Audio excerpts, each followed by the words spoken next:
Good evening, everyone. Tulsa City Councilor Kara Joy McKee here. Thank you all for being here.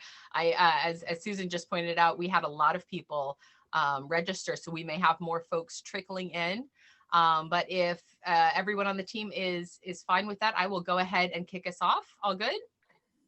All right. Yep. All right. And for anyone who misses our presentation tonight, this will be available on the NCOG YouTube channel.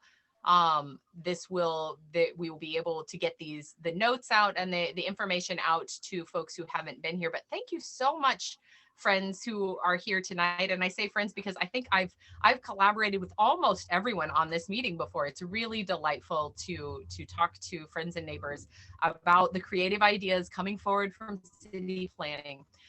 We're talking about missing middle housing tonight. And many of you have already participated in the housing study as we're trying to figure out how can we make sure that we have housing for everyone that wants to live in Tulsa. Especially we were looking at the concentration around the downtown area. There is need for housing all over Tulsa. But the professional study that we had done last year, that we put a lot of time and effort, a lot of not just staff time, but a lot of community time into, was focused right around the downtown area. And so that's why we went to Cherry Street and Riverside last night. Coming to y'all tonight, we've got other Crosby Heights and Owen Park next week. And then there are other districts as well in District 1 that NCOG can, that city planning can talk about in a little bit if anyone's curious.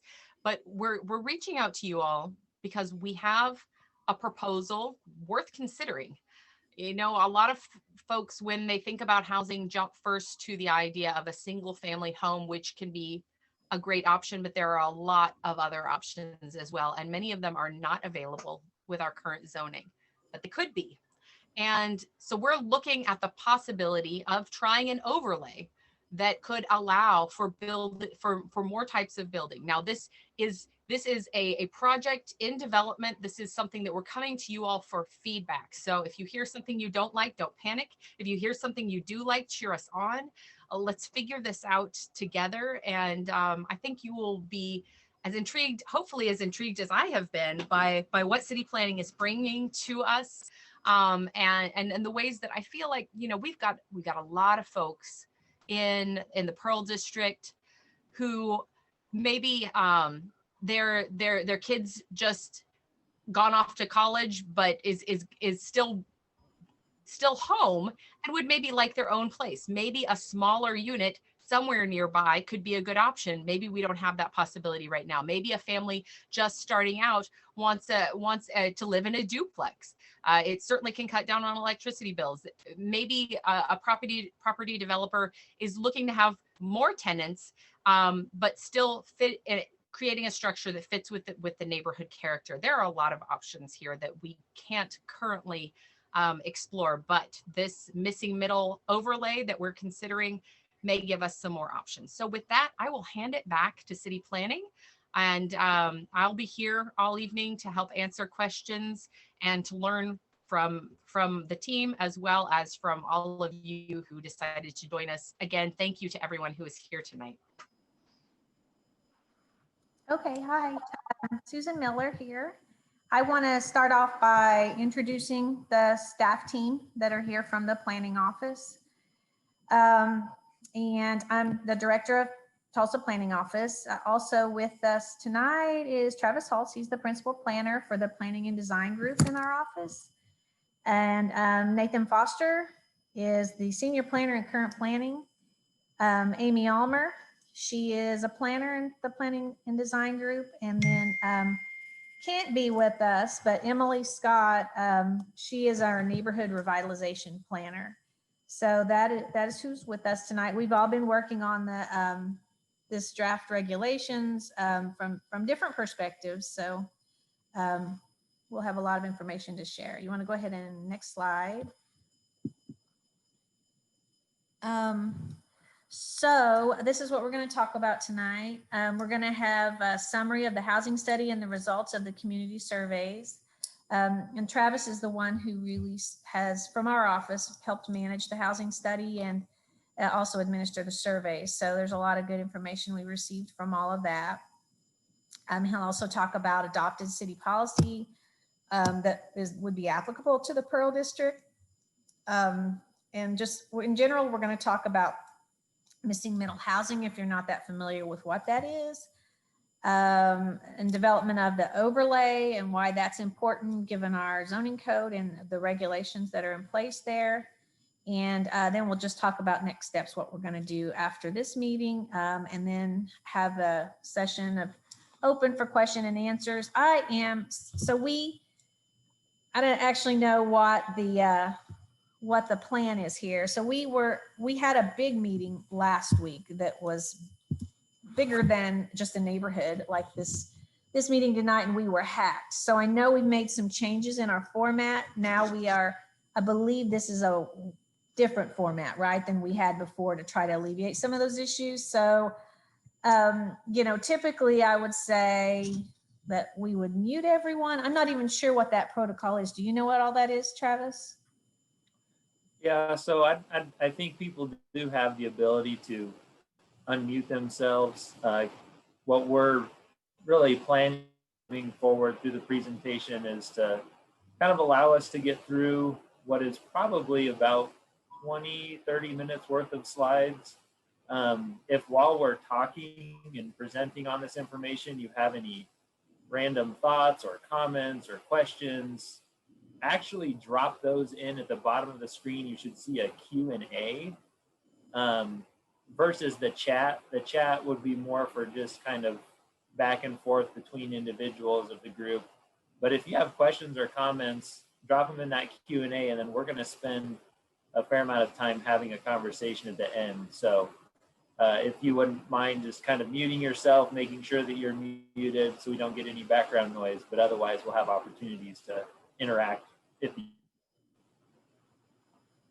Okay, yeah, that it is helpful when we hear from you throughout the meeting through chat, and then we can even sometimes it's relevant to what we're talking about, and we can address it as we go. So really that is, this meeting, we have it scheduled for 2 hours. We don't need to spend that long. It depends on how long, we need to talk after the presentation. We anticipate that's probably going to take about 30 to 40 minutes. So I'll go ahead and turn it over to Travis to get started. Thanks, Susan. So welcome, everyone. You are our second neighborhood. I think we've mentioned that we visited with the Cherry Street Riverview neighborhood area last night. We have 5 total areas that we're going to be looking out in a similar way. Tonight's really all about wanting to hear from the residents of the Pearl and make sure that you have your opportunity to provide your feedback and input. So those of you who maybe haven't participated thus far, we'd love to hear from you and get your input as we go along. We're going to kind of quickly do one of those things, and that is we're going to launch a poll here, and you should have something on your screen that is asking this question in front of you. There's been a fair number of planning processes over the past years, and we'd just be curious to know what you've participated in. So if you wouldn't mind responding to this question, select all that apply. That will give us a good sense of, do we have some folks that are really familiar with these conversations? Do we have some new people? All of that would be helpful for our conversation moving forward. So we'll give you about 30 seconds or so to complete that. Amy, if you want to let us know how we're doing as far as participation, and then we'll share the results of who we kind of have in the room. So right now there's 9 of 13 has responded. So maybe, a few seconds, 20 seconds or so, if you wouldn't mind participating.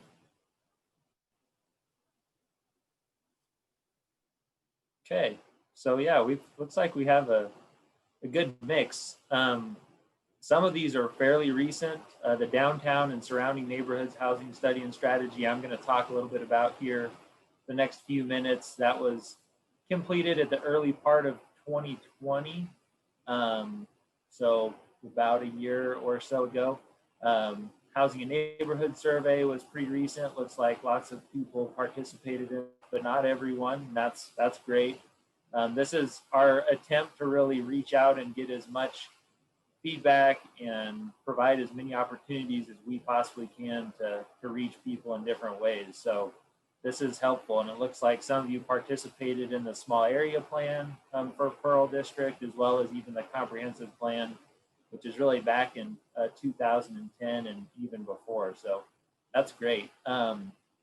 Really helpful to kind of understand as we move forward and presenting a lot of these concepts and ideas. As you'll know, for many of you that have participated in some of these planning processes, a lot of this is maybe not so much new information, a lot of concepts that we talked about before. And this is I think, gives us a good foundation for why we're approaching the question about an overlay and talking with you tonight. So anyway, some of it may sound fairly familiar to you.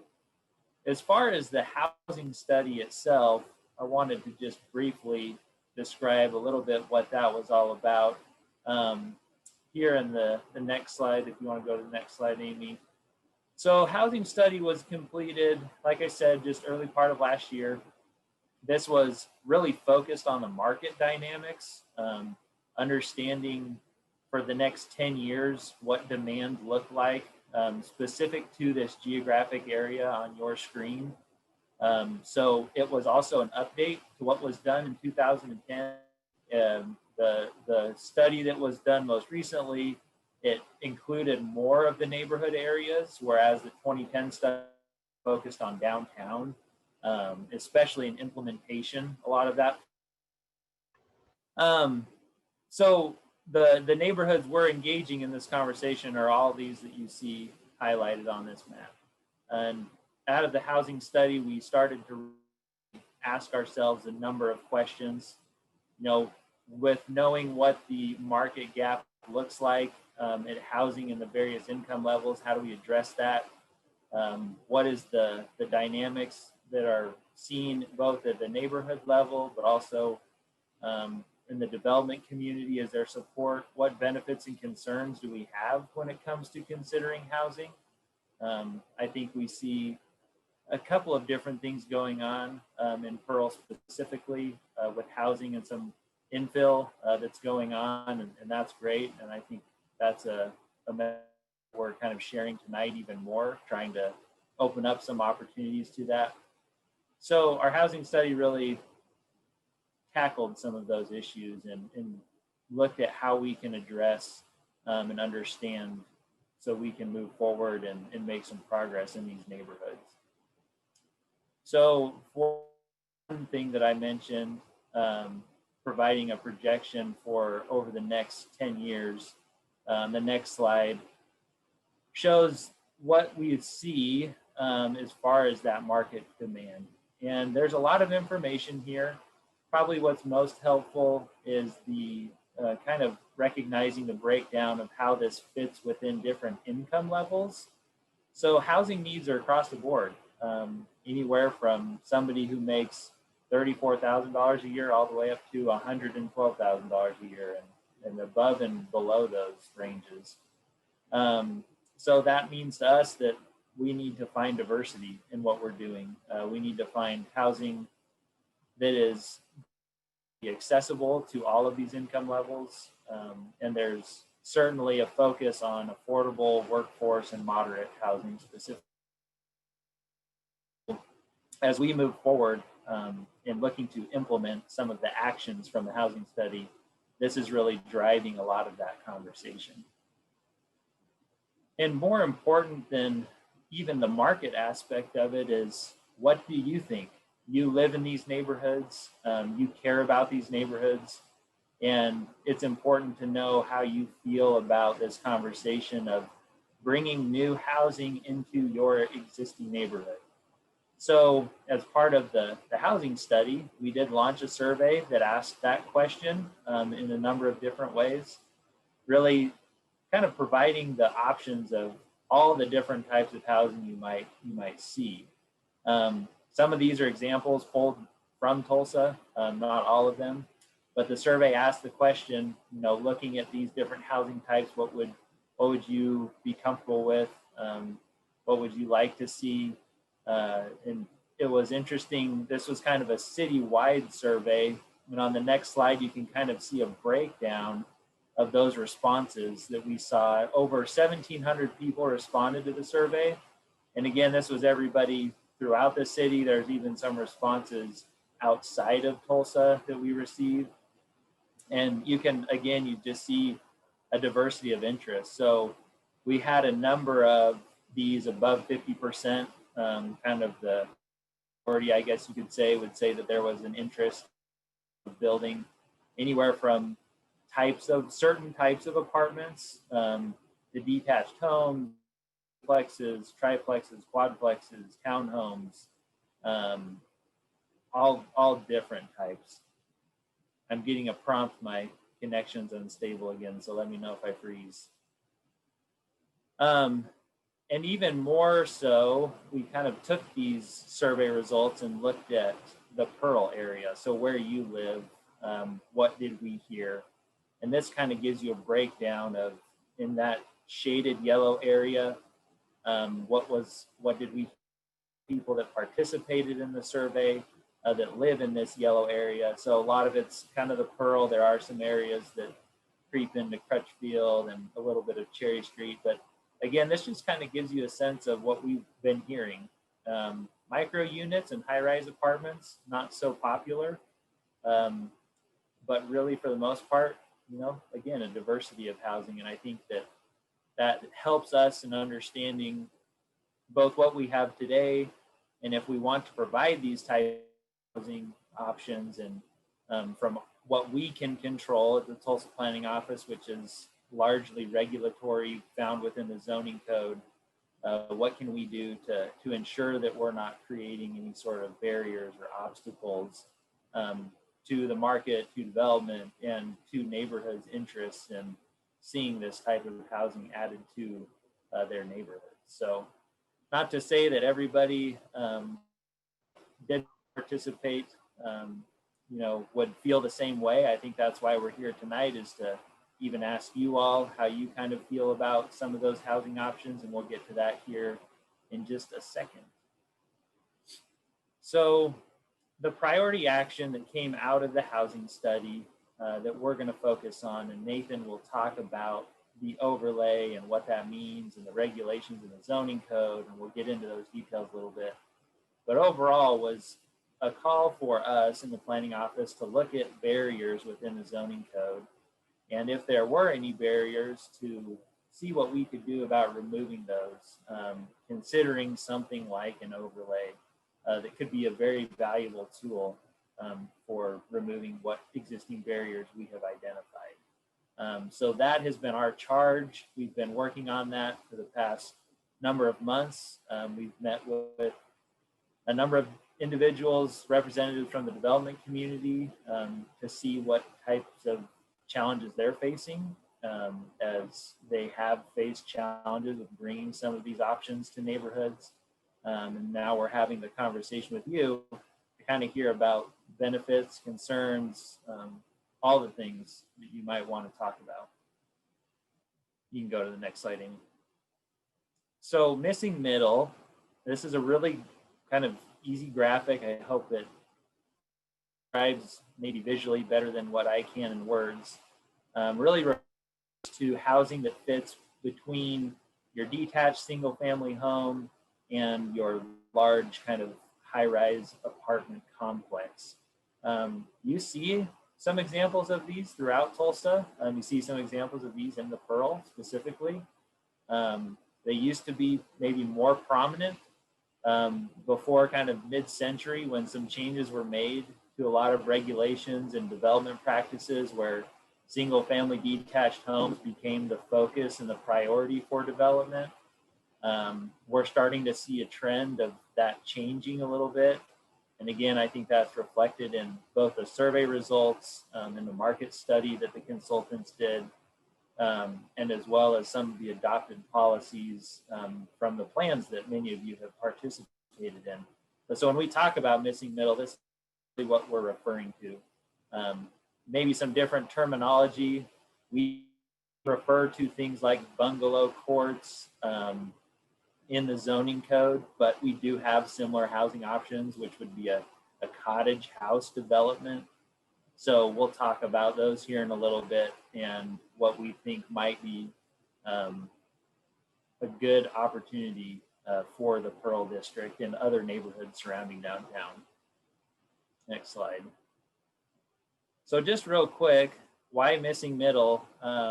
This was another survey that was launched asking about the benefits and kind of the interest in missing middle housing. There's a lot of benefits to missing middle housing.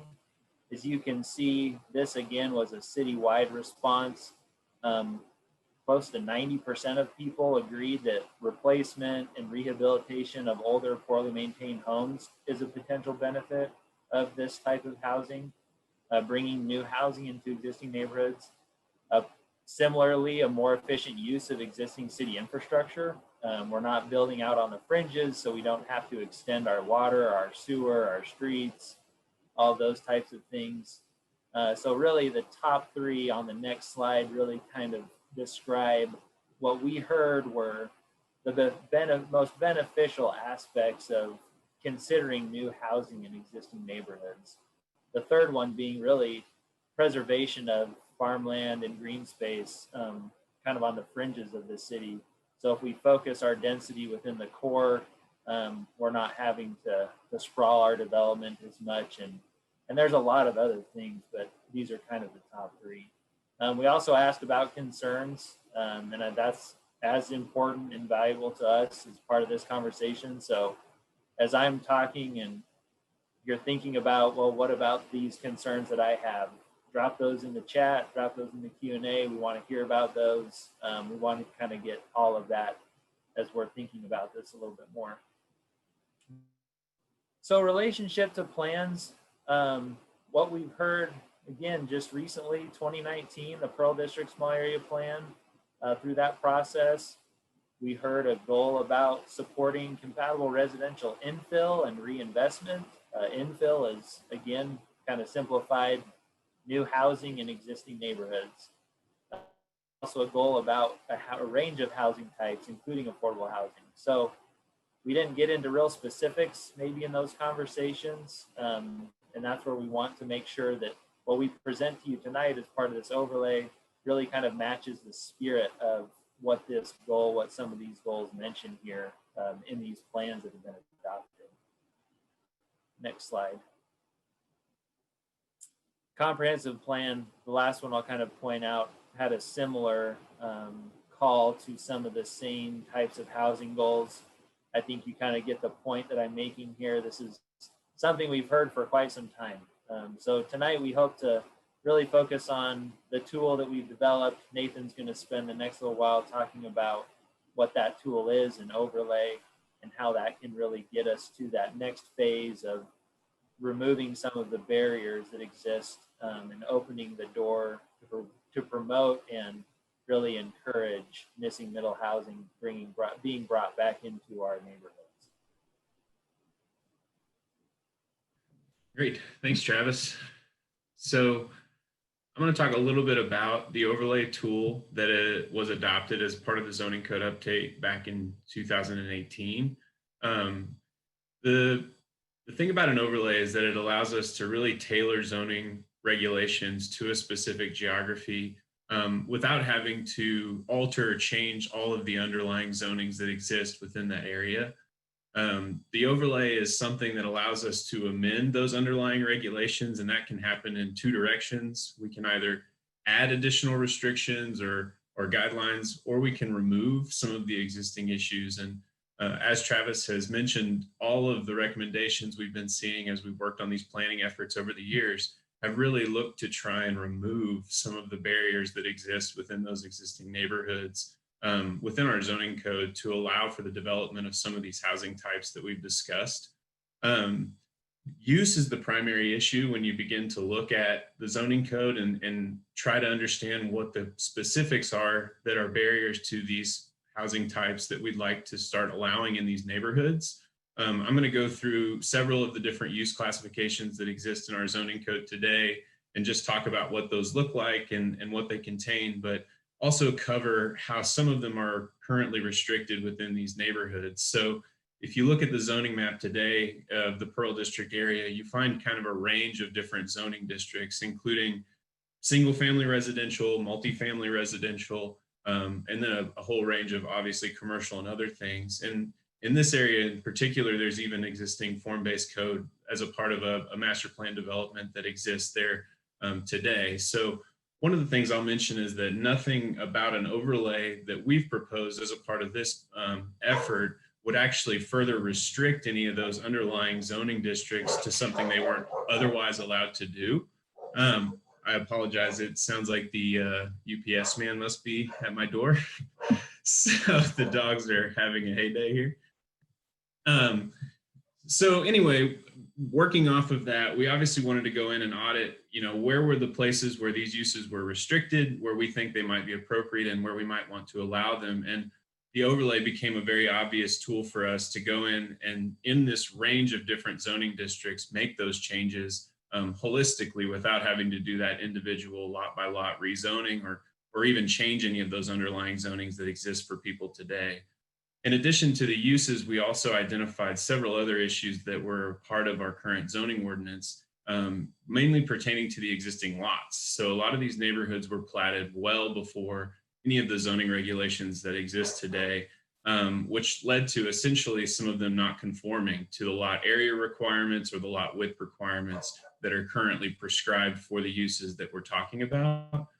It was kind of anticipated, I guess, back when the original zoning code was updated, that some of these higher density residential uses would require more lot area than your typical single family home, or they would need to have additional space. And what we're seeing today, obviously, with a lot of these typologies is that they can fit within two existing neighborhoods. And a lot of these existing neighborhoods we're talking about, they actually already do exist. And so in addition to opening up opportunities for new housing to be built or constructed, this also removes the barriers to some of those buildings that exist today from being redeveloped if something were to ever damage them, or if they've already been in disrepair and have fallen into a state that couldn't be replaced under the existing zoning. This hopefully helps remove some of those. And then the last one, especially regarding space and some of the smaller lots we're talking about, pertains to parking requirements. And what we're learning is a lot of the demand for this housing is also a demographic that maybe doesn't use a car or would prefer to do something other than use a car. And so with the location near transit and this effort to try and really move towards more transit-oriented development, we're seeing that some of the parking requirements in our zoning code are a little bit over prescriptive for the uses that we're talking about. So what I'll do next is just kind of go through those specific building types and then how they're defined in our zoning code. So the first one that we've discussed is townhomes. Townhomes are still just single family units on one lot. However, they can accommodate additional density because of the allowance to very much minimize those lot sizes for one townhome unit, as well as they are attached. So they can take up a lot less space in a neighborhood while adding those additional units and still giving you a kind of a single family orientation for the neighborhood. And I think there's definitely townhome examples nearby that you guys would be familiar with. The next one is a duplex. So currently duplexes in our zoning code are only allowed in single family neighborhoods by a special exception. Some of the multifamily districts do allow them by right. What we would like to do is make those by right within even those single family districts because they follow the same building regulations as a single family home. They fit within the same envelope. So when you tuck one of these into a neighborhood, they very often fit very well within that neighborhood and often you can't tell the difference between those and a single family home that may be next door, but you're accommodating two units that often make those units more affordable. And I think we have some examples in our slideshow here of just a few different examples of duplexes tucked in with single family homes. I think the Heights neighborhood was used as a model for some of these. But yeah, you can just see a side-by-side duplex can fit just like a single family home with that added density and affordability that we're talking about. I think each of these is really just perspectives of the same.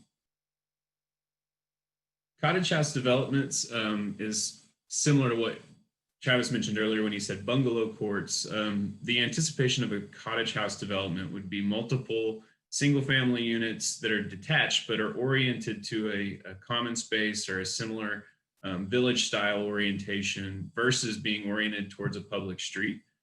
Access for these is often established behind the homes to keep that fill in the center to be more open and somewhere where people can kind of linger and mingle. So this is an option in our zoning code today that has some higher restrictions and obviously some restrictions on what type of neighborhoods it could be placed in. So this would be another attempt to try and reduce the restrictions on this type of housing so that people could look to try and develop these when they have the space to accommodate them. The units in a cottage house development are typically anywhere, it's a minimum of 4 with a maximum of 10. A multi-unit house is a structure that's designed similar to an apartment, but made to be more of the detached house design. It's required by the zoning code to only provide a single entry point that's oriented towards the street. And there's a lot of examples of these in town and in neighborhoods nearby. In fact, the picture shown is at 17th and Quincy, so that's the Swan Lake neighborhood. But these typically accommodate 3 to 4 units within them and all have entry from the interior of the building and can very much match a detached house character. The final discussion we had was about apartments. Typically apartments in our zoning code are regulated by the lot area underneath and when it comes to the density that could be accommodated. So our hope was to try and adjust these regulations to not only allow the use of apartments in some of these neighborhoods, but to find a nice, healthy, or let's say an appropriate unit count that could fit within these buildings and appropriately fit within the neighborhoods that we're talking about.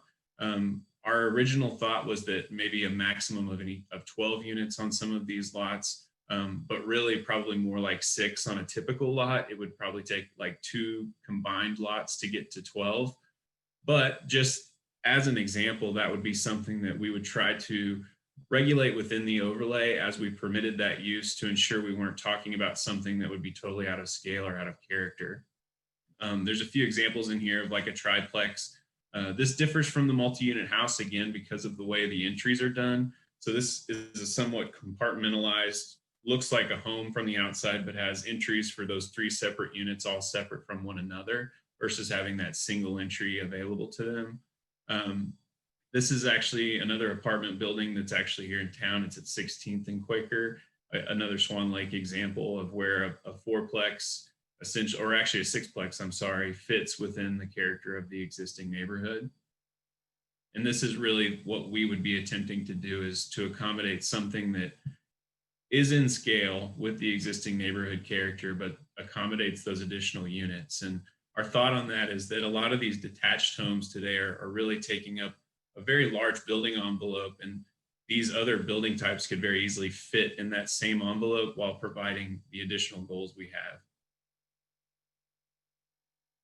So we have another poll question now that we've kind of explained each of those use types and what they might look like, to really try and gauge your interest or your support of those when it comes to your neighborhood. We broke down the apartment tier because we understand, everyone may have a different opinion about what an appropriate apartment building would be for an existing neighborhood.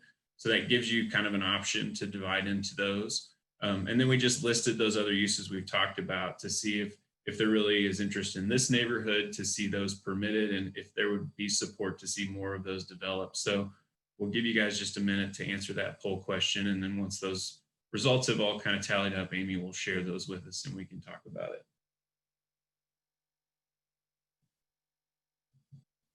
Okay, so everybody should be seeing the poll results now on the screen. And really, it looks like there is a diversity of support for those different uses. Duplexes, quadplexes seem to be the most popular, I would say, which does make sense. I think there's a lot of those existing examples today that people can really lean on to understand how that might coexist in a neighborhood, but really support across the board. I think the least supported is the 10-unit apartments, but there was, more support up against 6, so I guess you could count 8 total for for 10 as well. So yeah, that's great feedback for us, and something to definitely take in and consider as we start talking about how this overlay might look in a text format in our zoning code. Travis, do you have anything else you wanted to visit on this particular topic? No, I don't think so. Yeah, we appreciate it. Just the response looks like we did have one vote for none of the above. That's good to know. So I think we'll mention here a little bit later on kind of next steps and how this isn't the only time we're going to talk about this, and there will be more opportunity later on. But no, I think that's great. So yeah, really beyond that, to talk about next steps is really just to explain how the overlay process works and how that might engage you all at a later date. This is certainly not the only meeting we would have before anything like this ever were to occur and actually be applied to your neighborhood. As it stands today, the idea of the overlay, we just put together a tentative process schedule to help you understand what that timeline looks like. It's a 2-part process to adopt an overlay, because the text of anything that we propose has to first be adopted into the zoning code, and it would actually be added to the chapter for overlays in the zoning ordinance. Once that text is there and a part of the zoning code, that the next step would be going and actually making zoning map amendments to apply that overlay to specific neighborhoods or geographies. Once that step were to occur, there would be a whole nother round of public engagement as we began to discuss the appropriate things to include for an overlay within your neighborhood. So we've left some links on here so that you guys could obviously stay tuned to our office and find the things that we have going on. And we're going to do the same. We'll be notifying neighborhoods as we take next steps on any of these processes to begin discussing overlays. But that process really looks like about a 3-step approval for both the text and the map amendments. That includes a work session with the Tulsa Metropolitan Area Planning Commission, which would be the commission that first hears a public hearing on any discussion about the zoning amendments. And that work session is really just a discussion between staff and those commissioners to help them understand what it is we're moving forward with. After that, there would be an actual public hearing where public comment would be taken. Obviously, drafts would be distributed to anyone who wanted one. And the final approval and adoption of this comes from the city council. And so we really would work that through that entire process, and the neighborhood would hopefully be engaged with us through every step as we continue to work through these next steps.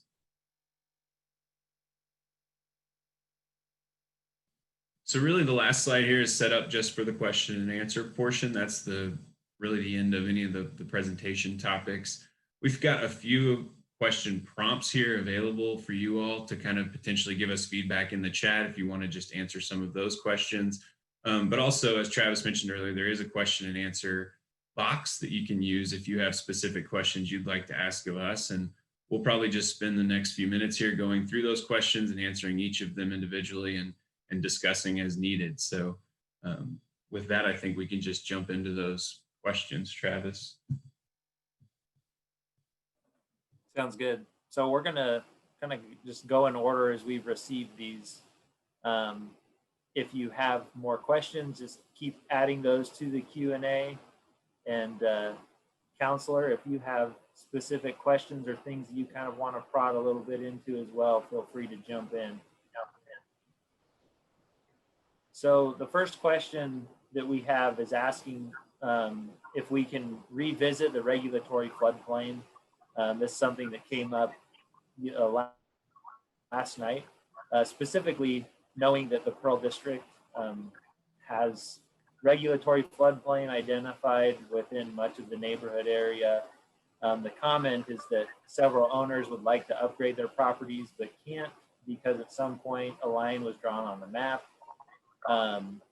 So just asking if there are other ways to address some of those concerns, looking at low impact development and things like that. So yes, as far as the regulatory floodplain, you all know this, but it is identified within the Pearl District. So there are a number of things, and it's really an engineering question. And I don't say that to pass it off to engineers, but everything that's done in the regulatory floodplain process, identifying those on the map, adopting those as part of what is the National Flood Insurance Program, really starts with engineering, doing all of the calculations and the modeling to understand where that floodplain concern lies. I don't know all of the details as far as how those are done, but there certainly are ways to address some of those issues. And I don't know what all those conversations have gone on thus far already. I'm sure that there have been lots of conversations about that with engineering staff.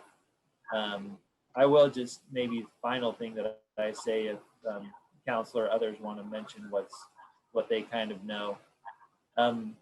Regulatory floodplain, although is there, doesn't always have to be a barrier to development. I worked in the permit center and issued permits for these types of projects.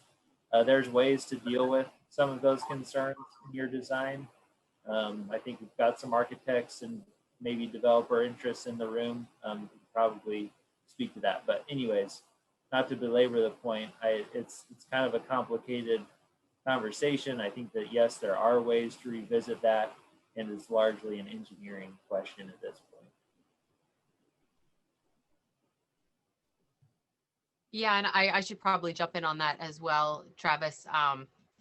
I actually had a meeting with some property owners in Riverview today who weren't at our meeting last night, but having flooding problems as well. And now I'm having another meeting with Paul Zachary and Terry Ball and others with them.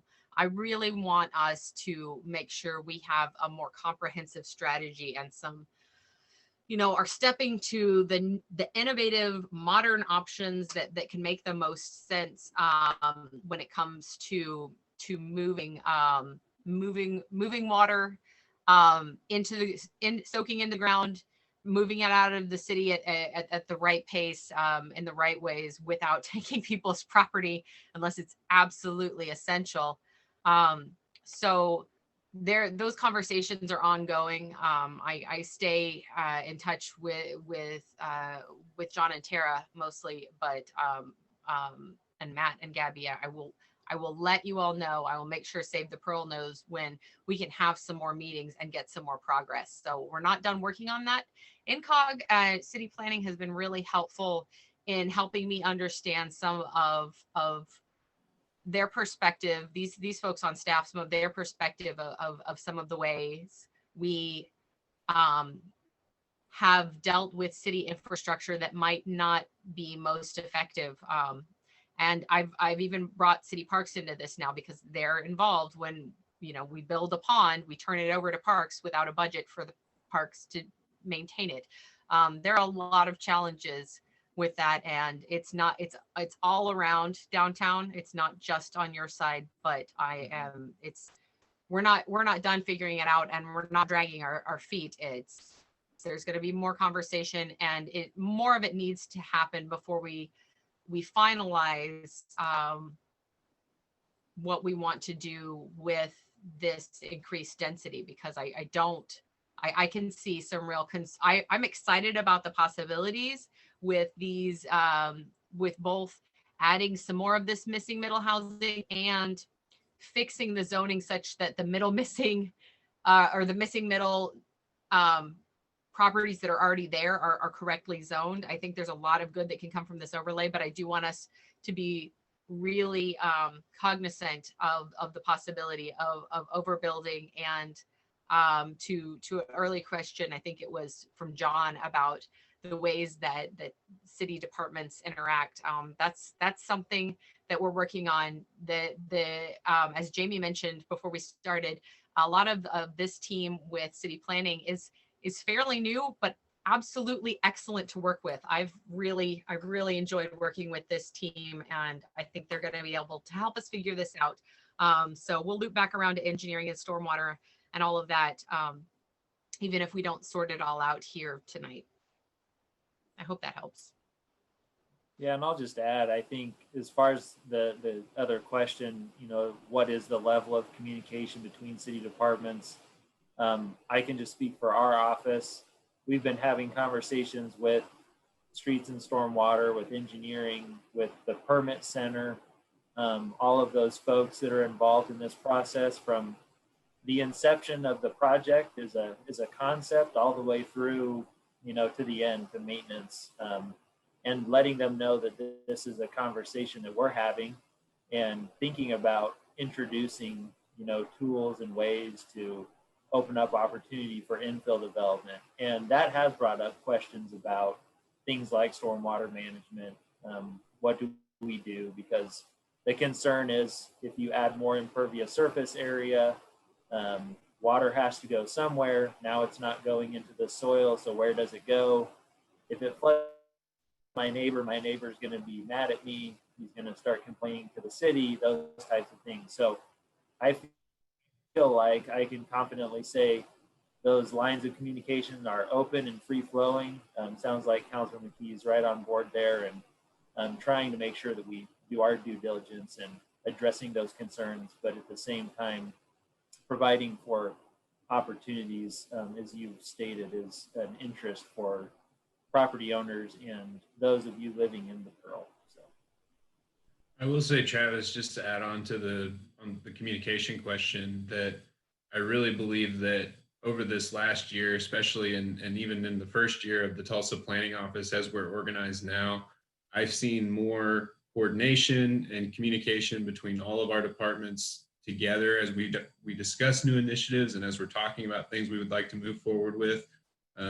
And I do believe historically those lines weren't as clear and those communications weren't happening as often. So I do see that impression could be made on people, but I'm optimistic about how much better that has gotten. And I think that it's going to work wonders for us when we start talking about these kind of changes in neighborhoods and how things might need to go. Looks like Bryce's question is related to the boundary. And one of the things I don't think we talked about earlier, and we probably should have mentioned it, is really we've only identified these neighborhoods initially because of their inclusion in that housing study. And I do think Councilor McKee said that was one of the driving reasons behind what we were doing. And so this was really about taking where we already have the most information and we've done our diligence with this neighborhood to start implementing the recommendations of this study that we have on hand. It's not to say that this overlay is restricted or will be restricted in the future to just these areas. If this is something that works and it does catch on and it's something that might work in other neighborhoods like the ones you've mentioned where there is opportunity, I think we will continue to be open to implementation beyond just these initial neighborhoods. But we had to start somewhere. And so I think it's best that we start where we've done the most work so far.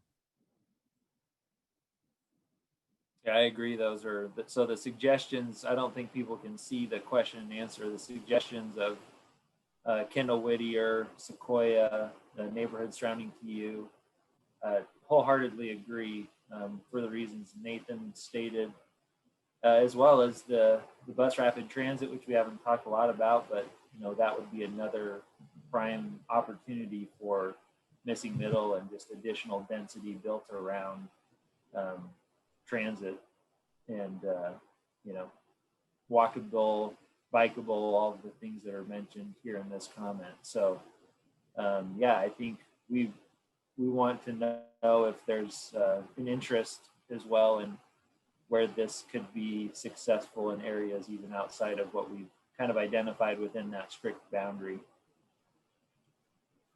Since we're doing some more studying along the BRT route that we've already built on Peoria and along the 11th Street corridor that we're going to be adding next, that might be a natural extension that encompasses all of what Mr. Bryce brought in there. And those were some of my thoughts as well when you all brought this. So something to think about. Yep. You want to take this one, Nathan, about architectural style as well? Sure. So I think if I hit answer, I think it maybe shows everyone the question that we're talking about. So I'm going to do that real quick. This question was regarding putting additional regulations on the architectural style of the infill. At the moment, we've not discussed specific like design guidelines to be included within the overlay, but that's not to say it wouldn't be. We wanted to kind of hear from neighborhoods first to try and understand what the appropriate architectural style or character may be predominantly, or at least the understanding from the neighborhood what that would be. But yes, the overlay does have the ability to incorporate those types of things into it. Just like any zoning district, there can be additional regulations on how that building looks or how tall it can be, where it's set back, and even down into the weeds of material and other details. I'm not sure that this will be the place for that type of regulation, but it's certainly an option. So I think that as we talk to each neighborhood, we'll get a better understanding of where that might be appropriate. John has a question about current minimum maximum square footages of cottage house developments under the current zoning code. So cottage houses are currently restricted to only an RS5 single family district and then all the multifamily districts. And the minimum lot area for them is a 15,000 square foot lot. And that is based upon, I think, allowing that minimum amount of units. So like we said earlier, they can be between 4 and 10 units. The units themselves don't have a square footage max or minimum. As long as they can meet the building code standard for a detached single family home, then they would be allowed to be constructed as a part of that cottage house development. Things that wouldn't be allowed would be anything that's like a mobile type structure or a camper type home. That would ultimately push those into a separate use classification. So. I'll take this next one.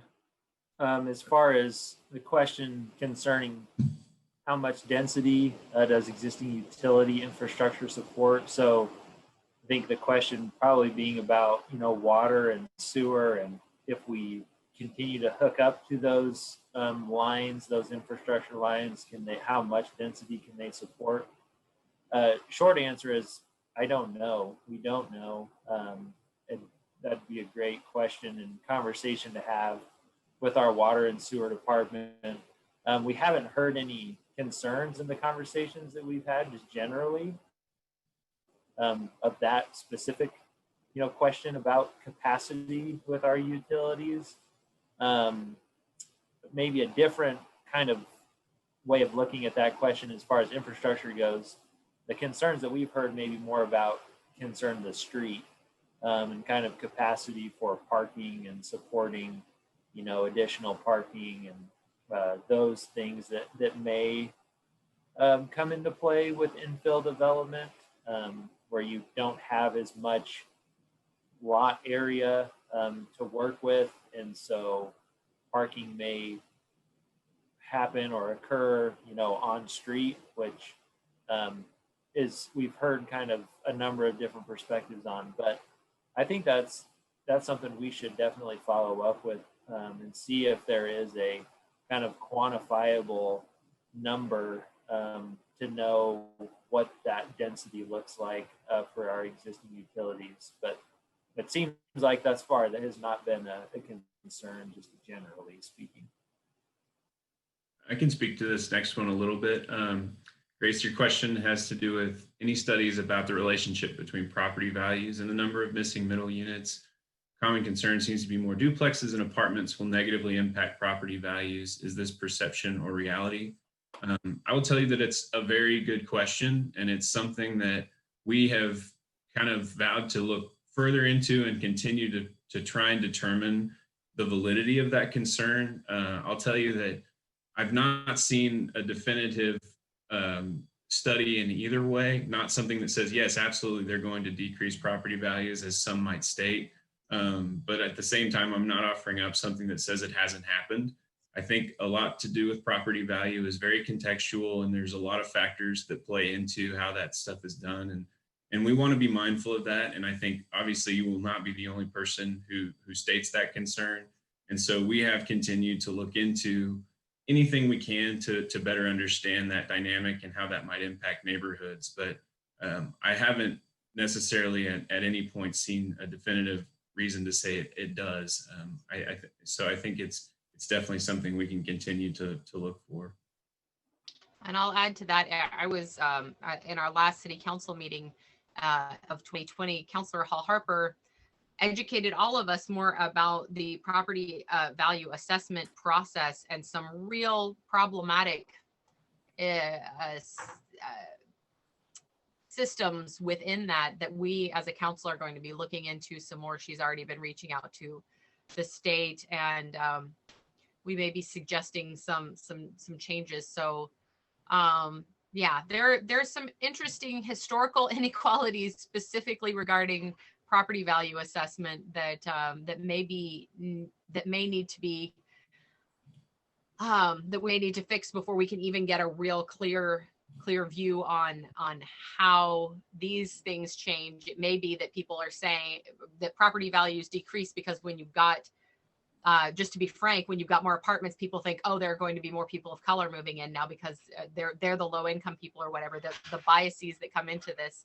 Councillor Hall Harper had a lot more to say about it, and we'll talk about it some more on council sometime soon. But if anyone's interested in that, email me and I'll see what I can get to you as far as resources.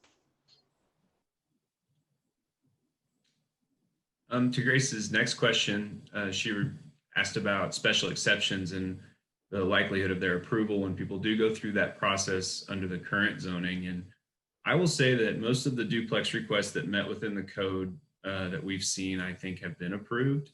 Unfortunately, there's one drawback, and it's a little bit nuanced within the zoning, and that's that when you add more than a single unit to a lot in some of these districts, the code it restricts you from asking variance requests of any of the lot regulations for those uses, and says you have to actually go through a rezoning to an appropriate zoning district if you can't meet those lot and building regulations. So that in and of itself has really created an issue where we've seen a couple cases of folks who tried to pursue a special exception but learned they didn't have the appropriate lot area for a duplex, and so in turn had to go through a full rezoning process, which is much longer and much more expensive, in order to get to allowing a duplex on a lot where typically it would be allowed by exception. And so that's why a big part of this was trying to address some of those lot area concerns so that they wouldn't need those variances and not trigger those rezonings, but also just by removing some of those use restrictions, we think that it'll open up opportunities on lots that are already accommodated. The next one's maybe kind of more of a comment than a question, but I'll say, so in terms of encouraging density in a floodplain as being a bad idea, not necessarily. It's maybe more complicated, but we definitely have designers and engineers who can get creative and understand ways in which to mitigate those concerns from the stormwater perspective.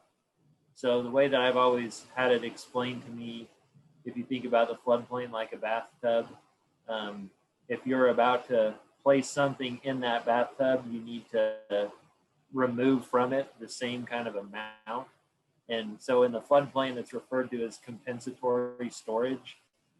So if you're going to construct a home or add additional density, so long as you remove a certain amount that you're kind of putting into, then it doesn't necessarily have to have a negative impact from the perspective of floodplain and stormwater management. So, you know, maybe discouraging is a little bit of a strong word. I think we want to be careful just knowing that there are ways to address those concerns while still being able to increase density and you know, development just in general. Maybe a little bit more complicated, potentially cost, you know, a little bit more. I think that becomes even more of an issue as cost prohibitive.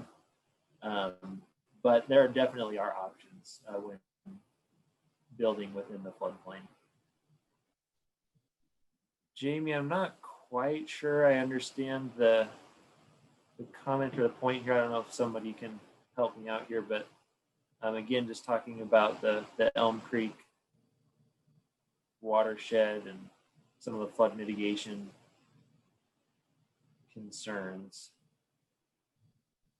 Can you hear me now? Am I muted or unmuted? We can hear you. This is Jamie, yeah. I've submitted a whole load of comments on that because I worked through from, let's think, from about 2001 through to the about 2010 or 11, among other things, on the Elm Creek Basin as a member of the Pearl District Association. So which precise question are you referring to? If you can't see it on the screen. I'll stick to the point in other words. Yeah, tell me which one. So Elm Creek, the canal basin design in 2001 comp plan. Oh, sorry, yeah, that's 2010. It's meant to be. That was a typo, yeah. Okay. Yeah, but have you not seen the, and it's even in the current iteration of the comprehensive plan, or in the Pearl District part of the comprehensive plan. Although I notice with some concern that it seems to have been diluted and put in different places. We spent a number of years working, and I say we, it was the Pearl District Association and a large committee of the Pearl District who worked with stormwater engineers and hydrologists and landscape architects, all paid by the city, on resolving the fact that we needed to deal with the fact that the Pearl contained the largest unaddressed floodplain problem in the city of Tulsa, to reconcile the need to resolve that with the Pearl District's goal to repopulate the neighborhood in line with its vision, which is also in the comprehensive plan, although I notice it's been tweaked slightly, which is all about creating a compact, walkable, pedestrian-friendly, obviously, vital, safe neighborhood. And we managed it working with the engineers by means of I call it a canal and like canal basin concept that you find in many other cities around the world, including in the US. In fact, there's in the plan, if you look at the original 2010 comprehensive plan, Planet Tulsa, you'll see a canal running down 6th Street between, I think about Rockford, not certain of that, and Peoria, and then it goes underground and joins the rest of the system that's already there. That Central Park at the moment, or Centennial Park, is actually the first phase in this, that Elm Creek master plan, if you like. And there's another bit, as you know, for, I'm sure you know, north of 6th Street, but west of Peoria. But yeah, there's a big scheme which blends, and which is adopted by the council and by the mayor and by the TMAPC years ago. It's a concept that blends the need to create safe, lots of a diverse mix of housing, and at the same time to resolve flooding. So it would, you made it, or one of you guys made it sound as if the engineers do their thing and then we just kind of sit around and wait for the engineers. That work has already been done. If you look up the Elm Creek master plan, there have been several updates down the years, but all of which are focused on the solution that the neighborhood came up with. I mean, this whole thing goes back to 1986, when a company retained by the Public Works, SB and Partners from memory, identified the fact that we needed to fix it. And when we were pulled together by the city in the year 2000, in May 2000, to create in response to the Infill Development Task Force report of 1999, one of our first challenges was to help resolve this stormwater problem. So we did. It took us some years, and we had to come up with a number of other aspects of an infill plan as well, following the guidance of the 1999 Infill Task Force report. But it was a good report. The 1999 report was very good. Said all the same things that you guys are talking about now. And we carried on saying the same kind of things, between then and about now. Through the period of the first comprehensive plan. So Yeah, Jamie, I'm realizing that I should get you together with Matt and John, and haven't done that yet. I think you didn't get to participate in some of our very interesting Elm Creek pond discussions that we had pre-pandemic, but the conversations continue, and I'm aware of a lot of the information you were just sharing, but maybe not all of it. And yeah, we should definitely continue those conversations. I'm not trying to stop you, just no, letting you know that yeah, let's get together and talk about this some more. And I'll just say that, you know, in reference to or relative to the presentation tonight and kind of the response off the cuff discussing that, what we're really focused on right now is, you know, as Councilor McKee just said, there's ongoing conversations regarding the plans for stormwater in the area, and we're certainly not discounting work or effort that had been put into any of that, but as it exists today, those flooding issues still exist, and so there are needs to go in and try to find ways that we can continue to work while those solutions are discussed and kind of determine what's best.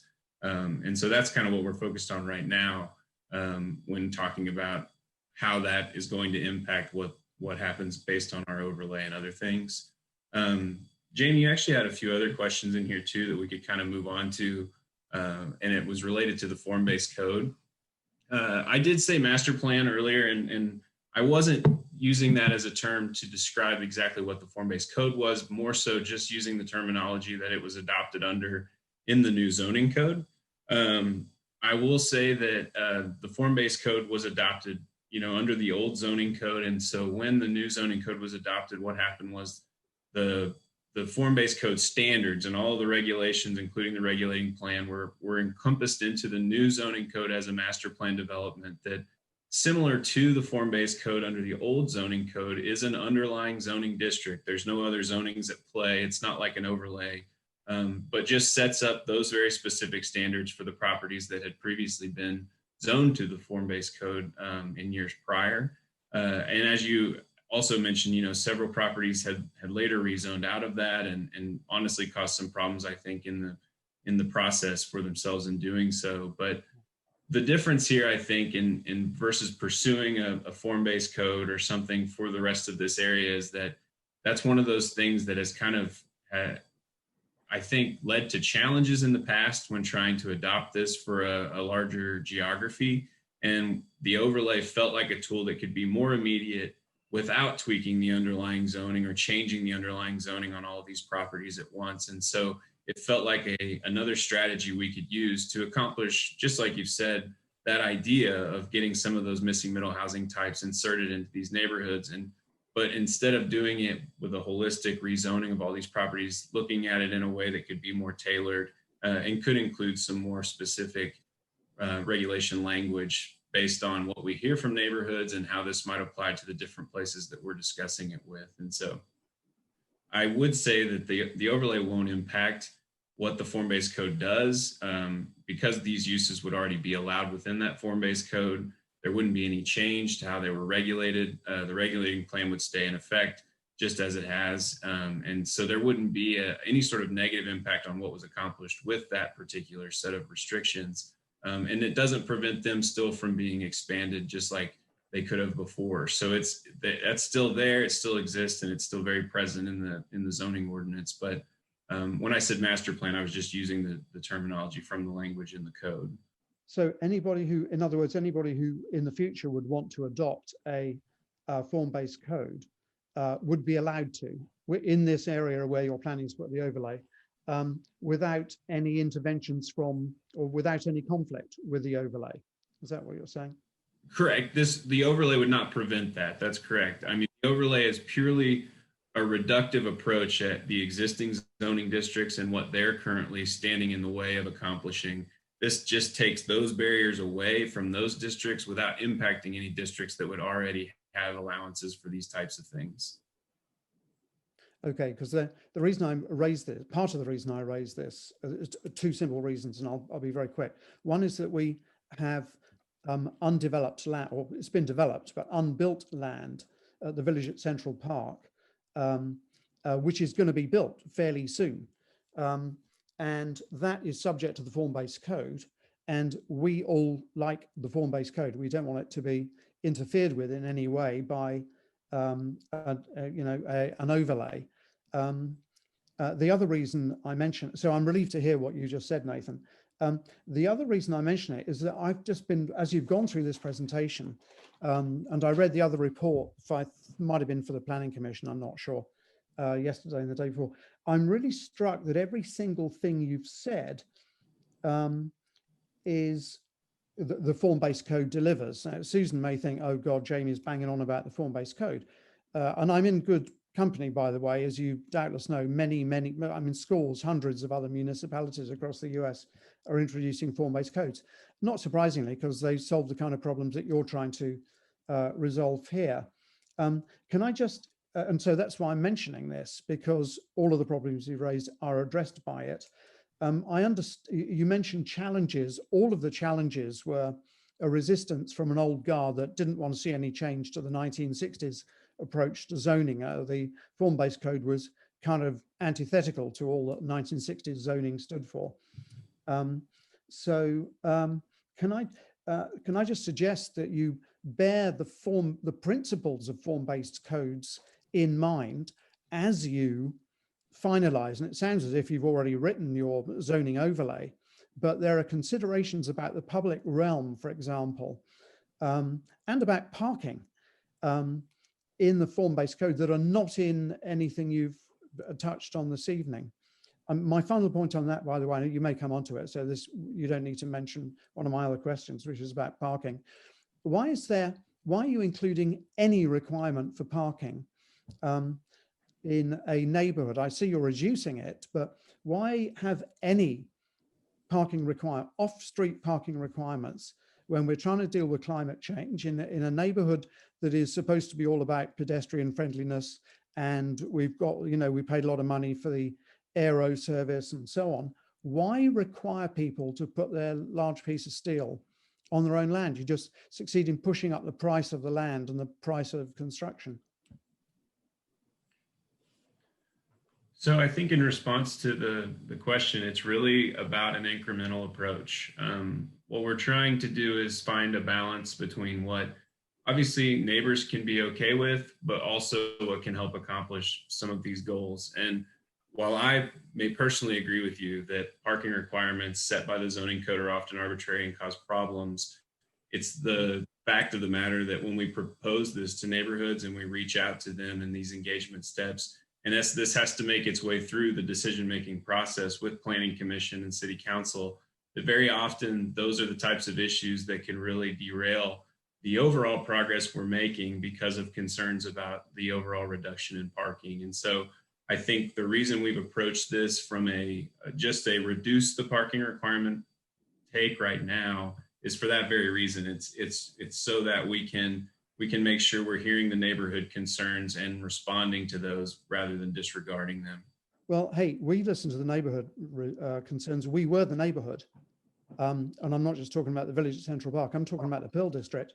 And the Planning Commission approved the form-based code, which contained 0 parking requirements.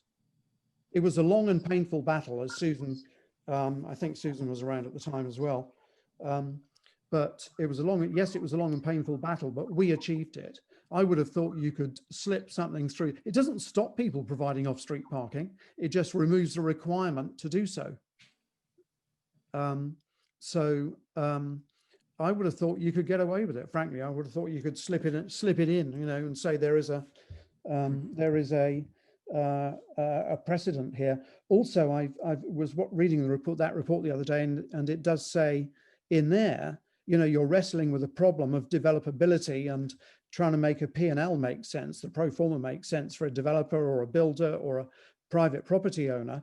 And you're pushing the cost of the whole project up by the cost of having to use land for counterproductive parking space. It's a good way of removing that. So that's one of my bits of advice here. Just cut that back to 0. And don't tell the Planning Commission that it's there. Change the subject the other way. Yeah. So Jamie, are you in the country? Yes. So, and I know, I mean, you know that as planners, we don't disagree with your concepts, right? But I guess I would say, I think, and the nature of our business, maybe in the middle part of the country sometimes is incremental change. And we try to do that and move forward because we'll never get it all at once, but we're trying. So that's what we're working on now. But I think you would be pleasantly surprised with kind of how Planning Commission has evolved. So I just wanted to say that too. Good. Yeah, and you're definitely not alone, Jamie. We've heard that recommendation, the same type of maybe pleading. I don't know if I'd fair to characterize it that way, but in other neighborhoods, especially where there's a similar interest in the walkability and around the BRT lines. I think we've been thinking about that and having conversations with our engineering and streets folks to kind of understand some challenges from their perspective. And so the feedback's great.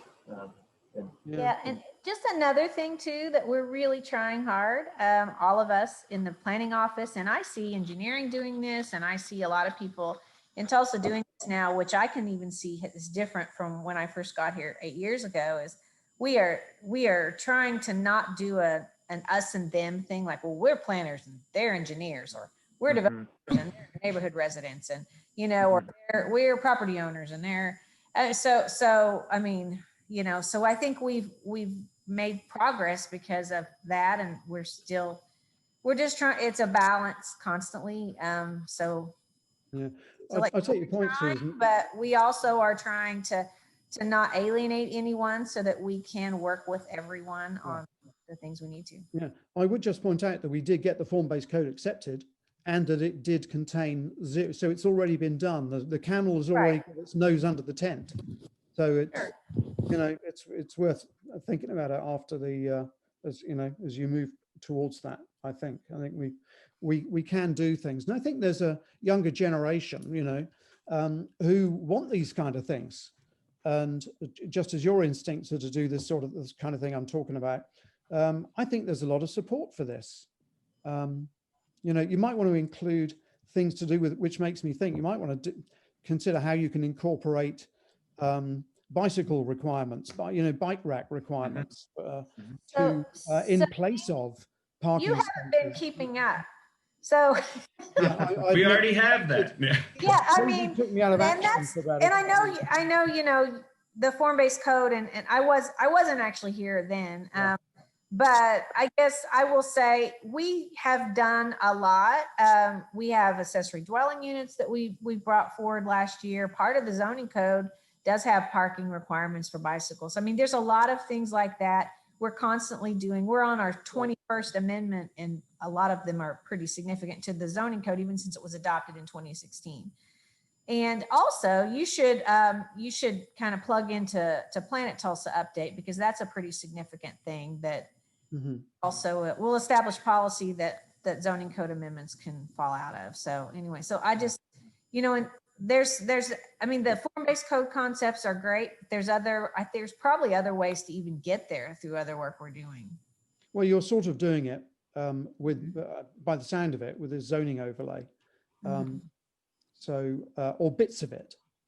So I will say, I think, I mean, I don't disagree that the form-based code accomplishes everything we're talking about. I mean, it is something that established that urban character and allowed the different housing types to be incorporated into it. But the thing I think we might avoid as we look at it from this overlay standpoint versus that rezoning or something of that nature is the avoidance of creating some nonconformities within these neighborhoods where there are existing homes to those standards as they are today. And so I do think that this maybe helps explain to neighbors what we're doing, and by telling them we're not changing what their current rules are or what might impact their home, that often helps us gain support from existing neighborhoods to make sure we're not impacting the rules that apply to their particular lot.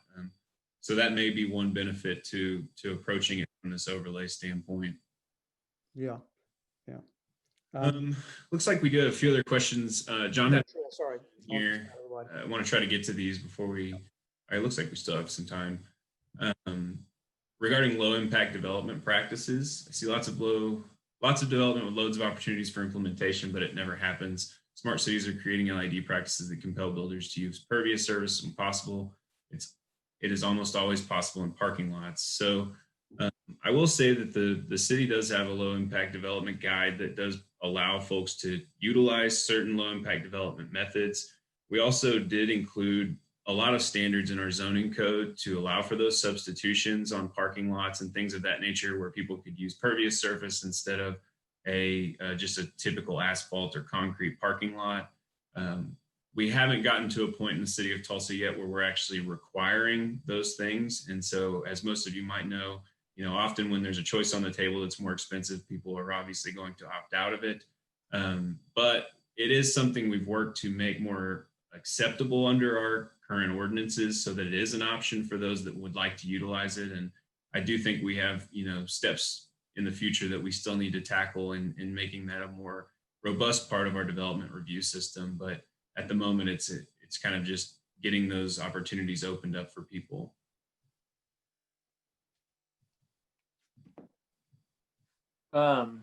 So I'll take this next one. As far as I think the intent of this overlay is really to address those areas that lack density, but not only density. I don't think it's exclusive to that concept. It's also the diversity. It's also a question of affordability.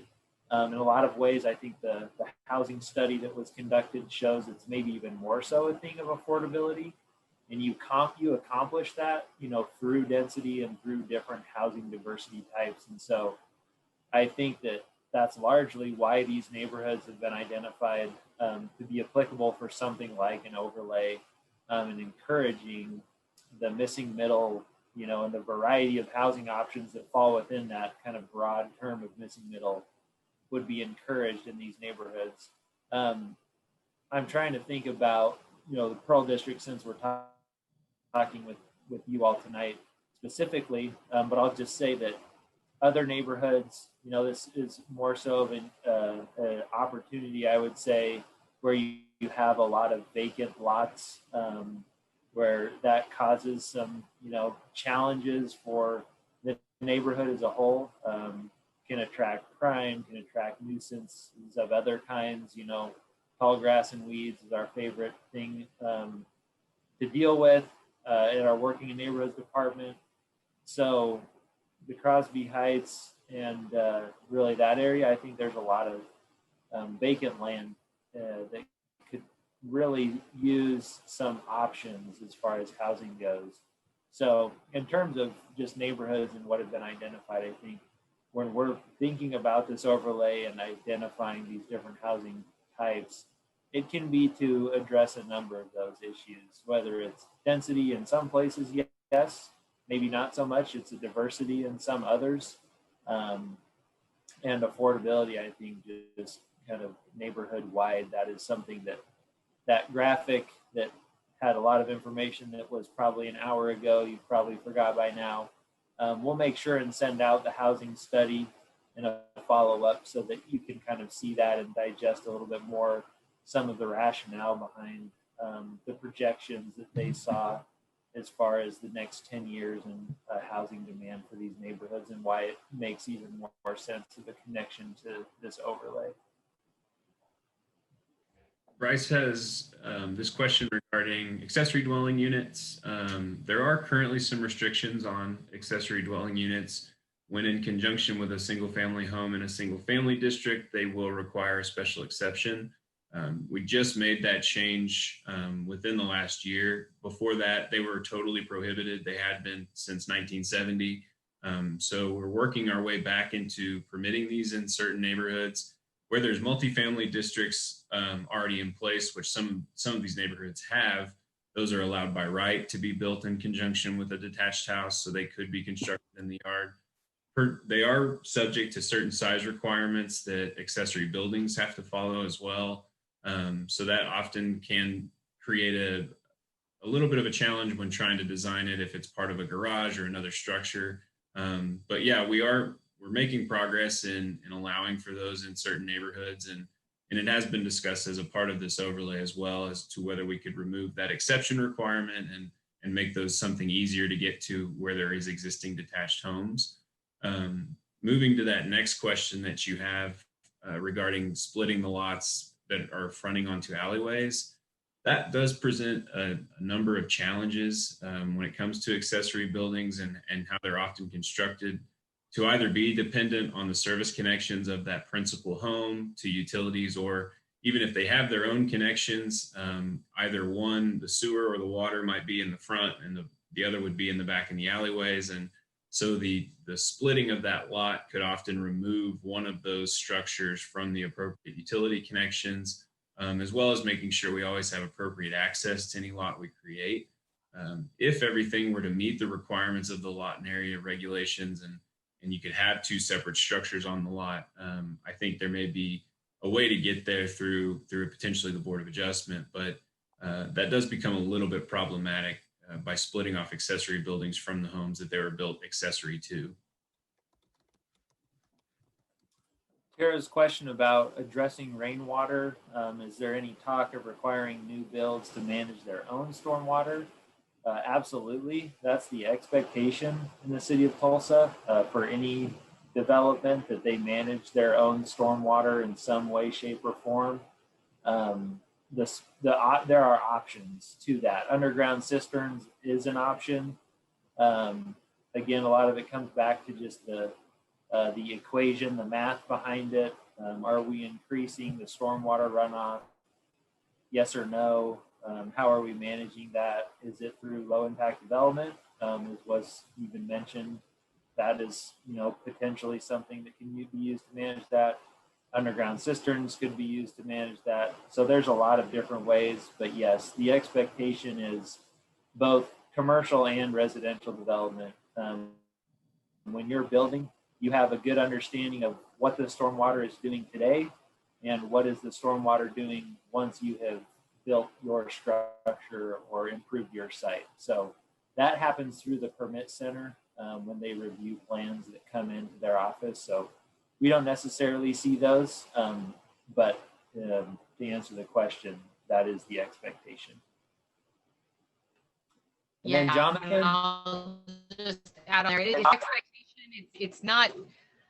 I personally am hoping that we can make that a more robust recommendation, not only to have a plan, but maybe to consider on-site retention.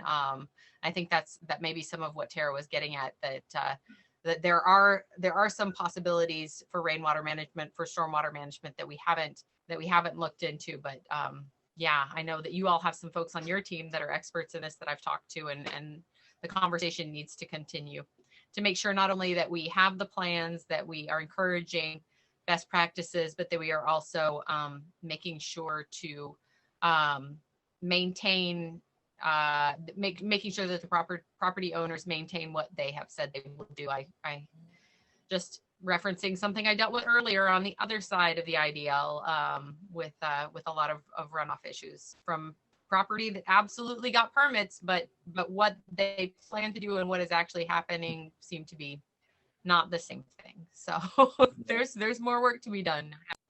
Yeah. Jonathan, I don't know if you're still here.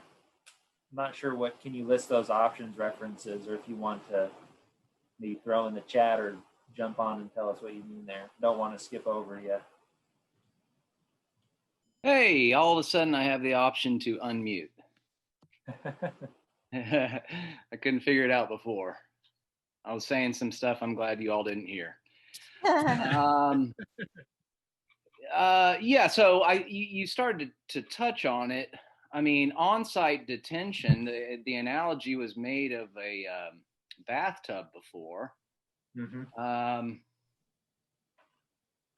You got a footprint that is 2,000 square feet.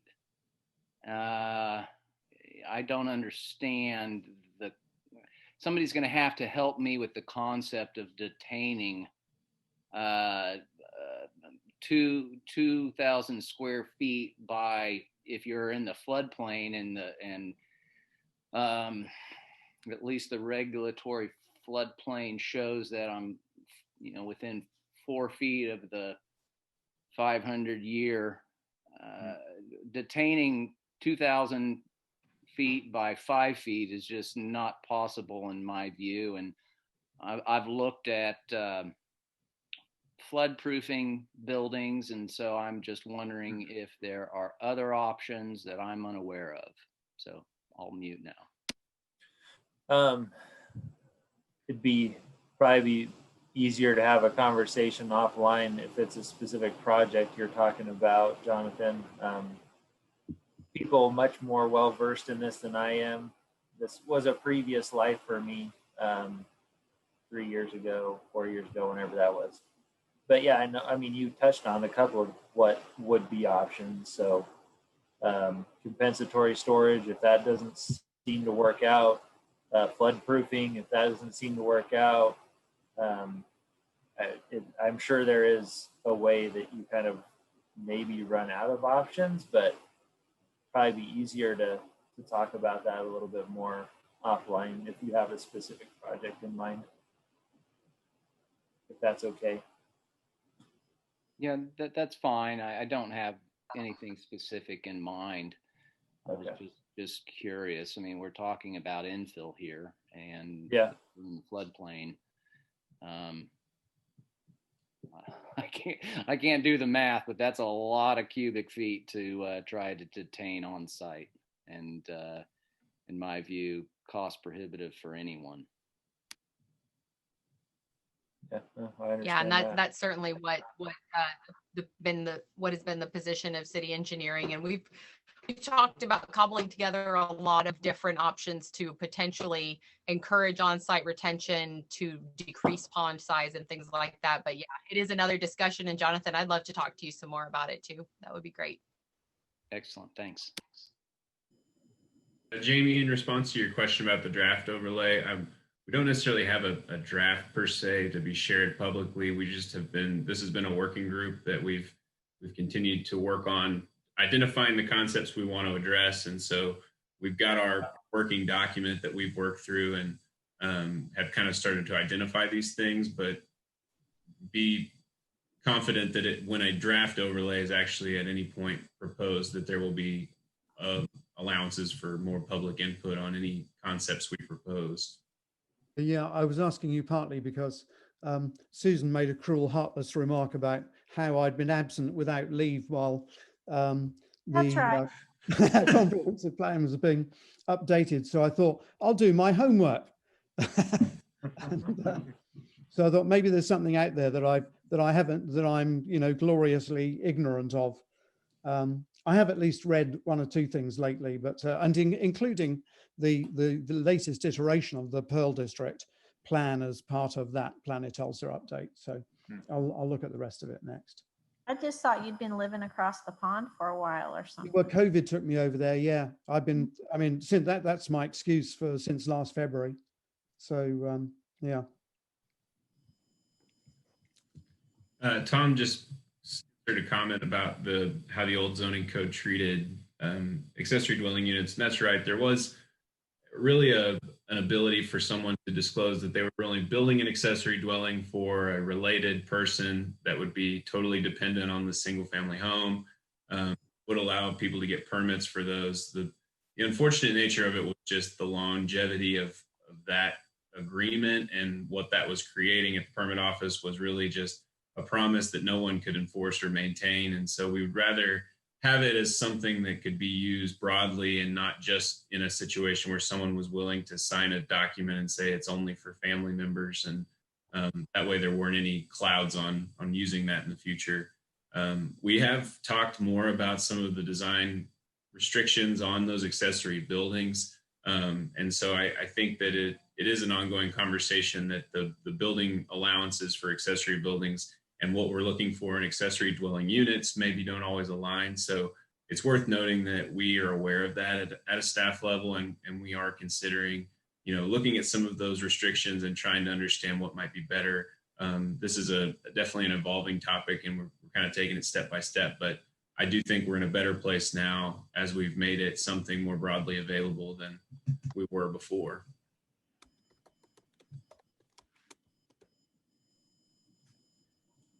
Looks like we have no open questions left. I just asked you one. Oh, you put another one in there? Just very quick. Yeah. So it's a straightforward one. With the exception of townhomes, no, it doesn't reduce the setbacks on single family homes.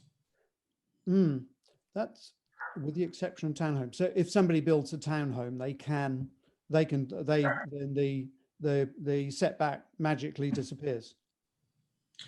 Well, it also changes a lot of the restrictions on the overall building form for townhomes, and including a replat typically to develop those agreements for how those common walls would be shared. But yeah, it's kind of going back to obviously we're speaking about all of this in concept. So the idea that setbacks might be reduced is certainly not being taken off the table. I'm just saying at the moment, it wasn't discussed as one of the first things that we were going to try to address. A thought from the point of view of the developer is that the shorter the setback, the more buildable square footage you've got and the better use of the land you are making. And actually the better defined the public realm is, the safer a street feels when you have a minimal setback, like we got at the village at Central Park, where the setbacks are about 10 or 11 or 12 feet, I can't remember. And I think our small apartments and townhomes version of the form-based code actually, it has a negligible setback requirement. But you do wind up using land better. Sorry, I'm dodging between the appearance of the public realm and the P&L for the developer and or builder, because it does have to pencil out, and things like the setback and things like having to provide parking have a material effect by the time you get to either the rentable value or the sales price. It can make the difference between some being in the, where a whole lot of people can afford it, or where very few people can. So if you achieve both a pleasant public realm and affordable, more affordable homes, it's something I would urge you to look at in this as you go. I'm talking about the setback from the street, and Sure. Don't have anything over, anything more than 10 feet would be just crazy. I think that's a very good point. I do know, setbacks were something that we've talked about. Currently, our zoning code allows for a contextual setback where there's an established one on the street. But the overall reduction concept is certainly something I think we should think about as we think about how we want to approach the overlay. So yeah, good. There's another question here. Aaron has asked about short-term rentals. Short-term rentals are under a completely different classification in the zoning code. They are done in conjunction with detached homes, but they're considered a commercial use, and they're considered under lodging. So when talking about housing numbers, I guess typically a principal use short-term rental, not something that is otherwise occupied by a full-time resident, would be considered just lodging. Bryce just has an agreement here regarding the setbacks, noting that Pearl originally had very small setbacks and the current setbacks are prohibited. So just some more support for that concept. Mm-hmm. Aaron, I don't have numbers at the moment on short-term rental and maybe an impact it may have on housing stock. I think it's a fair question. It's not something we've really been considering in this particular discussion, but yeah, it's certainly a good question. Yeah, and it is something that we examined when going into making the short-term rental ordinance.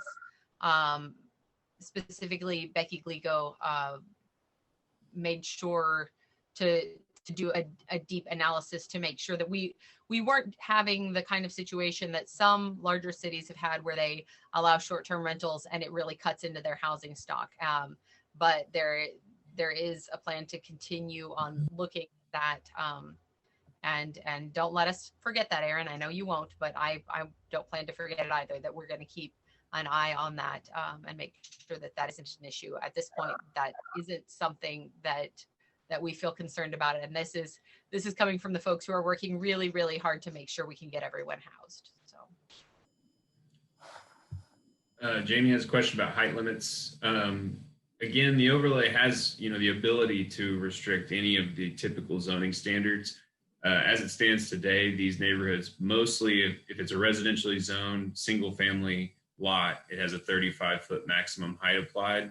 The additional multifamily districts and some of the commercial districts wouldn't have height restrictions in place. The Pearl District, if you don't, strikes me as one of the best neighborhoods because it's so close to downtown. It's one of the best candidates for putting the limit at where you would expect to find it in a normal city of our size, up to about 5. It doesn't mean that people are going to build 5, but if they're permitted to build up to 5, it can have a dramatic effect on the, and providing there's no parking requirements, it can have a dramatic effect on the P&L, which in turn has a dramatic effect on, can have a significant effect on the price, whether it's a leasing price or whether it's a retail price, for a flat. Every little bit in every direction kind of assists the P&L while at the same time making good use of public infrastructure. In other words, enabling people to use the public amenities such as parks and so on, and not to mention mass transportation. And that sort of height goes with a TOD, transit-oriented development, or in other words, development-oriented or development-oriented transit, depending on which way you want to look at it. I think that the height would likely be achievable in most of the fringes on the commercial areas and the multifamily districts without any relief. I think that going back to very similar to the parking issue, while we're trying to balance this with the existing neighborhoods, inserting some of those 5-foot high or 5-story heights into the existing single family areas may be a little bit of an out of scale adjustment that most might not support. But I think that particular form is attainable in some of these areas already. Yeah. As you know, people only look up, as human beings, we only look up to about somewhere between the first and second story. So height, when you're walking along, is not really a problem. And taller buildings do protect, as it were, they're a buffer in various ways. The residential areas behind. And you can graduate the heights down, can't you, as you get further into a neighborhood?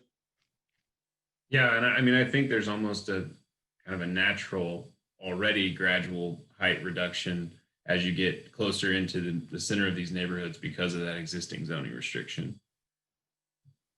Well, we appreciate everyone's feedback tonight. And I know that this may be not the most comfortable setting for everyone.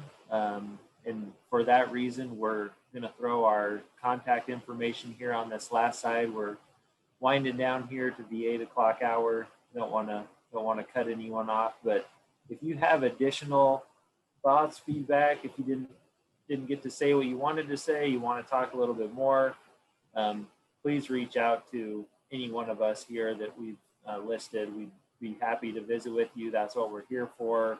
And again, I think this is just another opportunity. We do our best to reach out in this COVID world that we're living in, and even outside of that.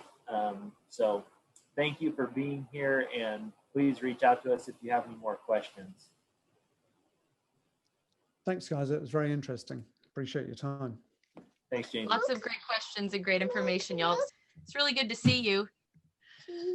Yeah, good to see everyone. Thank you. We'll see you on the next one. Yeah, more meetings to come. Planuary. Woo! Onward. Can't wait. Bye, everyone. Okay, bye. Thanks, everybody.